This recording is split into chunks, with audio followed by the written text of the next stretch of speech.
ഏവർക്കും നമസ്കാരം. മലയാളം പഠിക്കാം.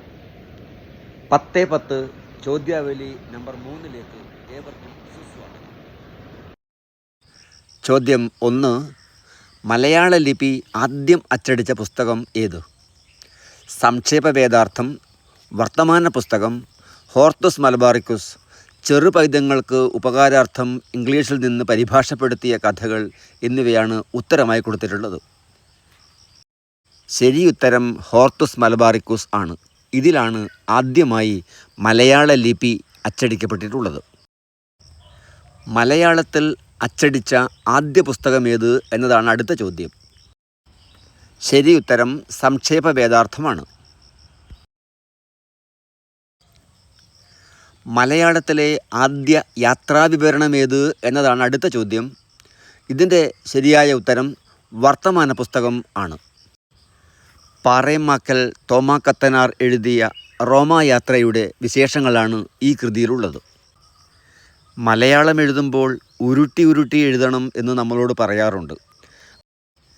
നിലവിലുള്ള വട്ടവടിവിലുള്ള ഈ അക്ഷരരൂപം ഉണ്ടാക്കിയെടുത്തത് ആര് എന്നറിയാമോ എന്നതാണ് അടുത്ത ചോദ്യം.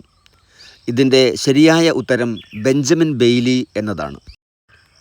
ഭാരതത്തിലുണ്ടായ പ്രഥമ സന്ദേശകാവ്യമേത് എന്നതാണ് അടുത്ത ചോദ്യം. ഉണ്ണുനീലി സന്ദേശം, മേഘസന്ദേശം, ദാത്യൂഹ സന്ദേശം, മയൂര സന്ദേശം എന്നിവയാണ് ഉത്തരങ്ങളായി നൽകിയിട്ടുള്ളത്. കാളിദാസൻ രചിച്ച മേഘസന്ദേശമാണ് ഇന്ത്യയിലെ പ്രഥമ സന്ദേശകാവ്യം. ആദിത്യവർമ്മ സന്ദേശഹരനായ സന്ദേശകാവ്യമേത് എന്നതാണ് അടുത്ത ചോദ്യം. സന്ദേശഹരൻ എന്ന വാക്കിന് സന്ദേശം കൊണ്ടുപോകുന്നയാൾ എന്നാണ് അർത്ഥം. ഈ ചോദ്യത്തിൻ്റെ ഉത്തരം ഉണ്ണുനീലി സന്ദേശം എന്നതാണ്. മലയാളത്തിലുണ്ടായ ആദ്യത്തെ സന്ദേശകാവ്യമാണ് ഉണ്ണുനീലി സന്ദേശം. മുണ്ടയ്ക്കൽ സന്ദേശം എന്നും ഇത് അറിയപ്പെടുന്നുണ്ട്. സന്ദേശം അതൊന്നേയുള്ളൂ, മേഘസന്ദേശം എന്ന് പറഞ്ഞ നിരൂപകനാര് എന്നതാണ് അടുത്ത ചോദ്യം.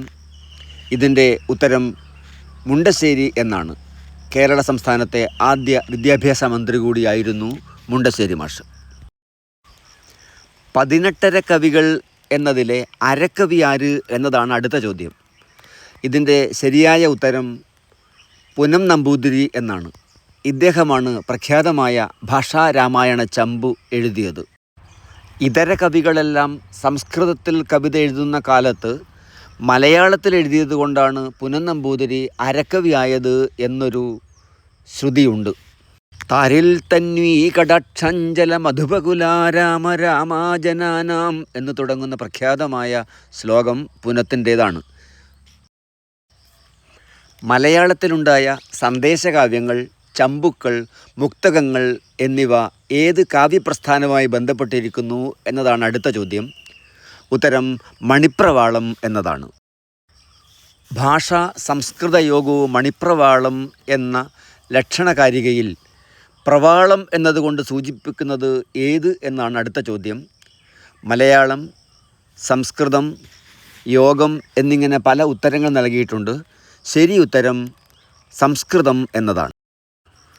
കൂടുതൽ ചോദ്യങ്ങൾക്കും മലയാള പഠന സാമഗ്രികൾക്കും മലയാളം മാഷ് ബ്ലോഗ് സന്ദർശിക്കാം. malayalam.jinumash.blogspot.com. നന്ദി.